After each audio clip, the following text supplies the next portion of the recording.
Now it's 3 years since after a three-story building collapsed after number 63 Massey Street, Ita Faaji, with more than 20 persons confirmed dead. The pains of the incident is still evident as the land on which the building stood remains unoccupied. And TVC News correspondent Theophilus Elamah visited the scene and met with some victims who still live with the scars of the incident. March 13, 2019, disaster struck on the island. A 5-story building collapsed at Massey Street, Ita Faaji. Within minutes of the incident, news spread across as emergency responders raced against time to save lives trapped in the building. The 5-story residential building had a primary school on one of its floors, making the story gain significant coverage in local and international media. Preliminary investigation showed that the building suffered a structural defect, killing 20 people. Since then, the memories of the fatal incident still remains fresh in the hearts and minds of many. This young boy has been left scarred for life, as he was in the building when it collapsed 3 years ago. The day the school collapsed, I was at the school then, but I was about to go to somewhere. That's where the school collapsed. That's when the school collapsed inside there. That's when I made the leg like that. Picture yìí, nígbà tí ọmọ mi wá sí school, kò sọ fún mi pé òun ò ní padà wálé. Àlàáfíà kankan wà fún ọ̀tá mi. Ọ̀tá mi ò lálàáfíà kankan nígbà tọ́mọ yìí ti kú. Débi wípé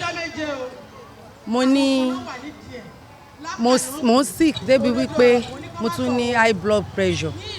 A lot of these buildings were marked for demolition as government swooped in to avert further danger to lives and property. 3 years after, a memorial is held as a reminder of the need for all to put structures in place to end the building collapse in Lagos State. Let us build with integrity. Anybody that involved, either the developer that invested in the construction or the engineers or the professional engaged, we have to build with integrity. Professionals should be engaged, especially the professional builder, which is the only missing link. We have engineers designing building, architect designing building, but when it comes to building production, the developers don't feel that they need to engage professionals to do that. This wreath here is a stark reminder of the anguish and the pains many faced 3 years ago. It's also a reminder of the need for everyone to engage competent hands when erecting a building. Theophilus Elamah, TVC News, Lagos. Now joining me to discuss this further is a Public Relations Officer, Nigeria Institute of Building Lagos Chapter, Godfrey Chukura. Good to have you on the news at this time. So first off, let's begin with your assessment on how far we've gone, in dealing with issues with building collapse. Do you think perhaps the state government has been sincere enough, or there has been a lot of will to handle the situation head on?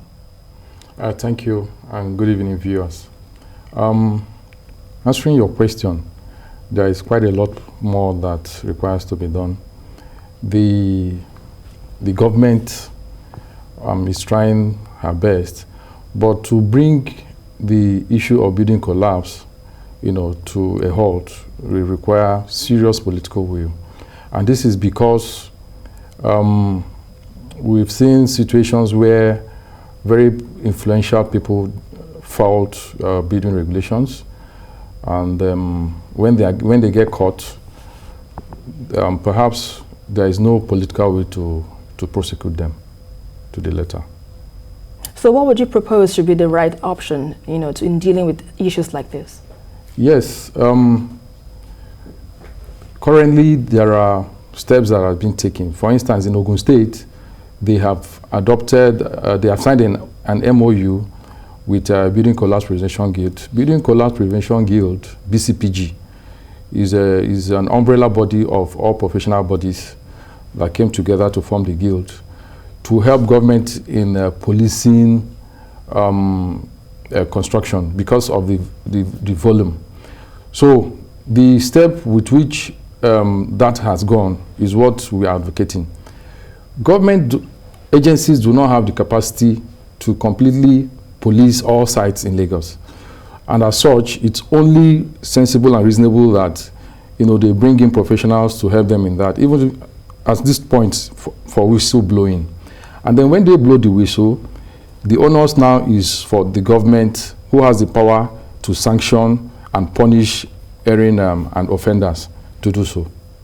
So could you highlight more on the whistleblowing effects? Are you saying for those who see something should say something? Is that what you're canvassing? Oh yes. So currently, there is an arrangement where when you see something as a professional, you raise an alarm, you blow a whistle to the government agencies. And then what they do is that they are expected to visit the site and then seal up and carry out all necessary activities that need to be carried out to make sure that the building being constructed is safe.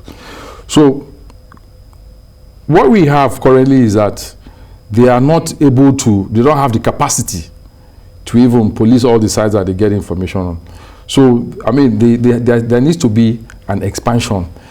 Considering the number of development currently going on simultaneously in Lagos, okay, we may have to triple the number of manpower capacity that we have.